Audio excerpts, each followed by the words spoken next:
আমরা সবাই যদি আন্তরিক হই তাহলে নিজ নিজ আঙ্গিনা আমরা পরিষ্কার রাখলেই দেশ পরিষ্কার হয়ে যাবে। আজকে এই বার্তা দেওয়ার মাধ্যমে আমি আমার এই এলাকার সহকর্মীবৃন্দকে বলবো যে প্রতিদিন ফজরের পরে, আজকে এটা লোক দেখানো নয়, এটা দেশ, প্রতিদিন ফজরের পরে আমাদের প্রত্যেক ইউনিট মিনিমাম আধা ঘন্টা সময় এই পরিচ্ছন্নতার কাজ করবে। 1 ঘন্টা পারলে আরো ভালো। এরপরে যার যার কাজে পারিবারিক পেশাগত দায়িত্বে তারা ছড়াই পড়বে, সমাজের অন্যান্য সেবায় ছড়াই পড়বে। খাওয়া যাচ্ছে দাদু? খোলায় বাঁধে না তো? যেহেতু রাসূলুল্লাহ সাল্লাল্লাহু আলাইহি ওয়াসাল্লাম এতিমদেরকে ভালোবাসতেন, ওই কারণে, তাই না? আল্লাহ তাআলা তোমাদেরকে অনেক বড় করুন, দোয়া করি। তোমরা আমার জন্য দোয়া করিও। এই বড়ত্ব আল্লাহ দুনিয়ায় দান করুন, আখিরাতেও দান করুন। কি নাম তোমার? রাইহান। আসসালামু আলাইকুম।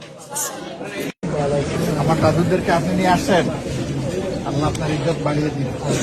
দাদুরা কেমন আছো? সবাই ভালো আছো? দোয়া করি আমার জন্য, তোমাদের জন্য অনেক দোয়া থাকবে ইনশাআল্লাহ। আসসালামু আলাইকুম।